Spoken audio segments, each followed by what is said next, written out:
अगर ना बन पा रहा हो जीवन में कोई काम या पाना चाहते हो हर समस्या से आराम तो बोलते रहिए जय सिया राम, जय जय सिया राम। नमस्कार साथियों, किस्मत की रेखा में एक बार फिर से आपका बहुत बहुत स्वागत करता हूं। किस्मत की रेखा में लेकर आ गया हूं आज 5 अगस्त से लेकर 11 अगस्त तक का सप्ताह आप लोगों के लिए, यानी कि वृषभ राशि वालों के, यानी कि अगर आपकी जन्म राशि चंद्र राशि वृषभ है तो ये वीडियो आपके लिए है, यानी कि टॉरस साइन के अगर आप हैं चंद्र राशि से तो ये आपके लिए वीडियो है। साथियों, चैनल को सब्सक्राइब नहीं किया तो जरूर कर दिएगा, बेल आइकन प्रेस कर दीजिएगा। इस वीडियो में मैं वैदिक ज्योतिष के हिसाब से तो बताऊंगा ही बताऊंगा, साथ में सपोर्ट करते हुए टैरो कार्ड्स जिसकी शफलिंग मैंने भी कर लिया, आपके लिए कार्ड्स भी निकाल लिए हैं। इन कार्ड्स को आपके साइकोलॉजिकल, आपका मन की स्थिति, मनोस्थिति कैसी रहेगी इस बारे में पूरे तरीके से आपको बताते हुए चलूंगा। साथियों चलिए शुरुआत करते हैं आज के ज्योतिष सत्संग की।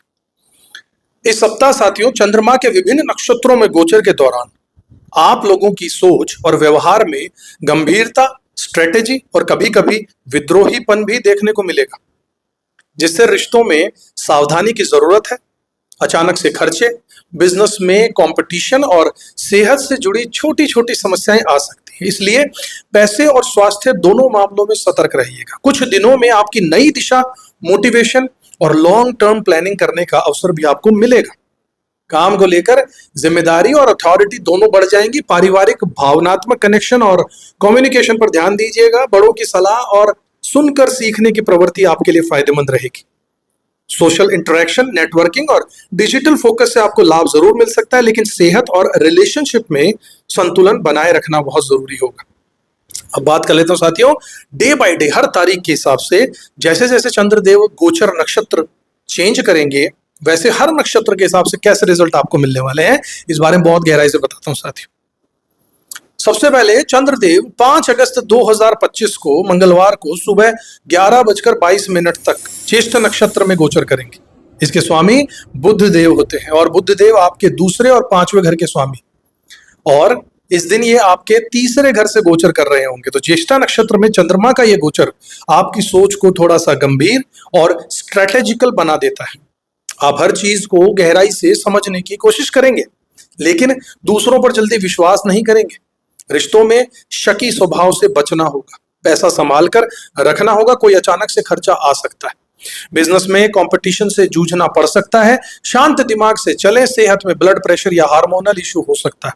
स्टूडेंट्स को गाइडेंस की जरूरत पड़े तो सीनियर्स की मदद जरूर लीजिएगा।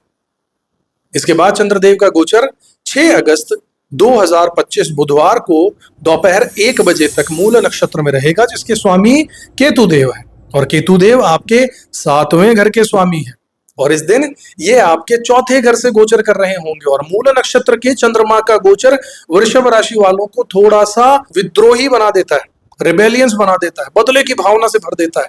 आप अपनी बात को मनवाने पर अड़े रह सकते हैं, जिससे रिश्तों में टकराव भी हो सकता है। फैमिली से किसी पुरानी बात को लेकर बहस हो सकती है, लेकिन अगर आप थोड़ी नरमी से पेश आएंगे तो चीजें ठीक भी हो जाएंगी। पैसे की अगर बात करें तो कोई अचानक से खर्चा या जुर्माना जैसी कोई चीज हो सकती है आपके साथ। इस दिन ध्यान रहिएगा, सतर्क रहिएगा। बिजनेस में रिस्क लेने का मन जरूर करेगा, लेकिन सोच समझकर ही कदम उठाइएगा। सेहत में अचानक से दर्द या फिर चोट जैसी समस्या हो सकती है। स्टूडेंट्स को गुस्से और फ्रस्ट्रेशन से बचना होगा। चंद्रमा का गोचर 7 अगस्त 2025 गुरुवार को इसके बाद दोपहर 2 बजे तक पूर्व आषाढ़ नक्षत्र में रहेगा, जिसके स्वामी शुक्रदेव है। और शुक्रदेव आपके पहले और 6ठे घर के स्वामी भी हैं। तो इस दिन ये आपके दूसरे घर से गोचर कर रहे होंगे। इस नक्षत्र में चंद्रमा वृषभ राशि वालों को थोड़ा सा विजनरी और मोटिवेटेड बना देता है। सोच बहुत ऊंची हो जाती है, लंबी सोच बन जाती है, दूरदर्शी बन जाते हैं और मोटिवेटेड भी हो जाते हैं। आप अपनी जिंदगी को एक नई दिशा देने के बारे में इस दिन जरूर सोचेंगे। रिलेशनशिप में आप ईमानदारी की उम्मीद रखेंगे, लेकिन सामने वाला उतना क्लियर ना हो तो धैर्य रखना भी जरूरी होगा। पैसा कमाने के नए तरीके सामने इस दिन आपके आ सकते हैं। बिजनेस में लॉन्ग टर्म प्लानिंग या फिर मार्केटिंग स्ट्रेटेजी बनाने का समय रहेगा। सेहत में हाइड्रेशन और गर्मी से बचाव जरूरी है। स्टूडेंट्स को लाइब्रेरी या शांत माहौल में पढ़ने से ज्यादा फायदा जरूर मिलने वाला है। साथियों, उसके बाद चंद्रदेव का गोचर 8 अगस्त 2025 शुक्रवार को दोपहर 2:27 तक उत्तर आषाढ़ नक्षत्र में रहने वाला है, जिसके स्वामी सूर्यदेव हैं और सूर्यदेव आपके 4थे घर के स्वामी हैं। और इस दिन ये आपके तीसरे घर से गोचर कर रहे होंगे। तो इस समय आप जिम्मेदार और परिपक्व व्यवहार जरूर दिखाएंगे। रिश्तों में भरोसा और स्थिरता बनी रहती है, लेकिन कभी कभी आप खुद पर बहुत दबाव भी डाल सकते हैं। परिवार में किसी की सलाह आपके बहुत काम आ सकती है। पैसे के मामले में स्थिति मजबूत होगी, लेकिन खर्च भी सोच समझ कर कीजिएगा। बिजनेस और अथॉरिटी आपकी बढ़ सकती है। बिजनेस में किसी बड़े प्रोजेक्ट की जिम्मेदारी आपको इस दिन मिल सकती है। सेहत ठीक रहेगी, लेकिन कमर या फिर जोड़ों में अकड़न महसूस हो सकती है। स्टूडेंट्स को लगातार प्रयास करते रहने से ही फल मिलेगा। इस दिन आप पूरे तरीके से जुटे रहिएगा। इसके बाद साथियों, चंद्रमा का गोचर 9 अगस्त 2025 शनिवार को दोपहर 2:23 तक श्रवण नक्षत्र में गोचर होगा, जिसके स्वामी खुद चंद्रदेव हैं। और चंद्रदेव आपके तीसरे भाव के स्वामी भी हैं। और इस दिन ये आपके 8वें घर से गोचर कर रहे होंगे। श्रवण नक्षत्र में चंद्रमा आपके अंदर सीखने और सुनने की कला को बढ़ा देंगे। रिलेशनशिप में भावनात्मक कनेक्शन और गहरा होगा और आप पार्टनर की बातों को ज्यादा समझने की कोशिश करेंगे। फैमिली के साथ में मेल जोल और कम्युनिकेशन अच्छा रहेगा इस दिन। पैसे की प्लानिंग के लिए यह समय बहुत बढ़िया रहेगा और किसी बुजुर्ग को सलाह फायदेमंद आपको मिल सकती है। बुजुर्ग से सलाह जरूर लीजिएगा। बिजनेस में किसी दूर के कॉन्ट्रैक्ट से अच्छा ऑफर मिल सकता है। हेल्थ में कान या फिर गले से जुड़ी हुई कोई हल्की सी दिक्कत हो सकती है। स्टूडेंट के लिए यह सुनकर याद रखने के लिए बहुत अच्छा समय रहेगा। ऑडियो बुक्स को सुनिए, चीजों को सुनिए, रिकॉर्डेड मटेरियल को सुनिए, उससे ज्यादा याद होगा इस दिन। इसके बाद साथियों, चंद्रमा का गोचर 10 अगस्त 2025 रविवार को दोपहर 1:52 तक, यानी लगभग 2 बजे तक, दोपहर तक धनिष्ठा नक्षत्र में रहेगा। इसके स्वामी मंगल देव हैं और मंगल देव आपके 7वें और 12वें घर के स्वामी हैं। और इस दिन ये आपके 5वें घर से गोचर कर रहे होंगे। इस नक्षत्र में वृषभ राशि वालों के अंदर एक्टिवनेस और सोशल इंटरेक्शन बढ़ जाता है। आप लोगों से मिलना जुलना जरूर चाहेंगे। किसी पार्टी या फिर ग्रुप एक्टिविटी में हिस्सा ले सकते हैं। रिलेशनशिप में दोस्ताना व्यवहार रहेगा, लेकिन ओवर शेयरिंग से बचना होगा। पैसा आएगा, लेकिन साथ में खर्चों की भी जरूरी बढ़ जाएगी जरूरत। बिजनेस में नेटवर्किंग से जबरदस्त फायदा इस दिन हो सकता है। सेहत में तेज आवाज या फिर म्यूजिक से जुड़ी कोई दिक्कत हो सकती है, जैसे सरदर्द होना। स्टूडेंट्स के लिए ग्रुप प्रोजेक्ट्स और टीम वर्क से फायदा मिलेगा स्टूडेंट्स को, तो साथ में लेकर चलिए लोगों को।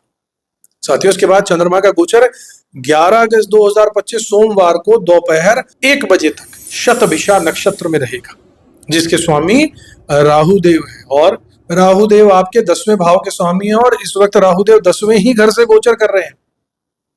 तो शतभिषा नक्षत्र में चंद्रमा जो है जब आएंगे, वो आपकी सोच को इंट्रोवर्ट और थोड़ा सा रहस्यमय बना देंगे। आप अकेले रहकर सोचने का या कुछ रिसर्च करने में ज्यादा कंफर्टेबल महसूस करते हो।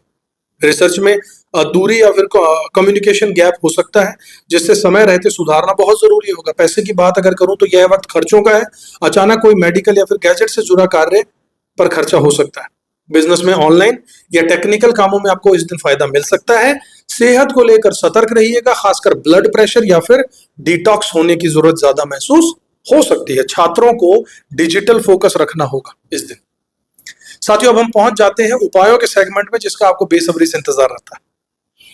उपाय से पहले आपको बता दूं, अगर आप चाहें तो अपनी जन्म कुंडली का उतनी गहराई से विश्लेषण करवा सकते हैं जितनी गहराई से आपने आज तक ना करा हो, जिसमें हम वैदिक ज्योतिष यूज करते हैं, साथ में कृष्ण मूर्ति पद्धति भी अप्लाई करते हैं, भृगु नदी नाड़ी भी अप्लाई करते हैं, वास्तुशास्त्र भी अप्लाई करते हैं, एस्ट्रो वास्तु भी अप्लाई करते हैं, न्यूमरोलॉजी भी अप्लाई करते हैं, साथ में मोबाइल न्यूमरोलॉजी का भी यूज करते हैं, और टैरो कार्ड्स तो यूज करते ही हैं। तो इन 6 तरीके की विद्याओं को बहुत गहनता से आपकी जन्म कुंडली पर लगाने के बाद, अप्लाई करने के बाद में कुछ ऐसा निष्कर्ष आपको देते हैं, ऐसी गाइडेंस आपको मिलती है, और आपकी कुंडली के हिसाब से जो सटीक उपाय आपके लिए काम करेंगे, वो स्पेशलाइज्ड उपाय आपको बताते हैं, जिसका यूज करके आप अपने जीवन में बहुत कुछ पा सकते हैं। अगर ऐसी इच्छा हो आपको पूरी गहराई से विश्लेषण कराने की, तो स्क्रीन पर दिए नंबर्स पर आप कांटेक्ट कर सकते हैं। साथियों, उपायों की बात करूं तो आप लोगों के लिए चंद्रमा के इस गोचर के दौरान शुद्ध और दैवीय उपाय इस प्रकार रहेंगे कि प्रतिदिन गाय के दूध में तुलसी के पत्ते डालकर चंद्रदेव को अर्घ दीजिए रात्रि में, और हर मंगलवार और शुक्रवार को साफ स्थान पर भगवान बुध और शुक्र की पूजा कीजिएगा। उनके मंत्र को जपिएगा, ओम ब्राम ब्रीम ब्रौम से बुद्धाय नमः और ओम द्राम द्रीम द्रोम से शुक्राय नमः। किसी ब्राह्मण को भोजन कराइएगा और धनार्जन तथा स्वास्थ्य के लिए चीजों का दान कीजिएगा।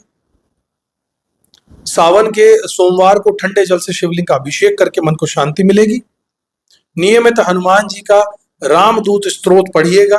और चंद्रमा का मंत्र यानी कि ओम सह चंद्राय नमः, इसका जाप जरूर कीजिएगा। ये उपाय तनाव को कम कर देंगे, सेहत और व्यवसाय और संबंधों में संतुलन बनाने में भी आपकी मदद जरूर करेंगे साथियों। तो साथियों ये था इस आने वाले सप्ताह का ज्योतिषीय रूपरेखा आप लोगों के लिए, सलाहों के साथ, उपायों के साथ में। अगर आपको पसंद आया तो इसे लाइक कीजिएगा, चैनल को सब्सक्राइब नहीं किया तो जरूर कीजिएगा, शेयर भी कीजिएगा वीडियो को। अगले वीडियो में आपसे फिर से मुलाकात करूंगा, तब तक खुश रहिएगा, अपना कर्म करते रहिएगा और ऊपर वाले में विश्वास जरूर रखिएगा। जय श्री राम। किस्मत की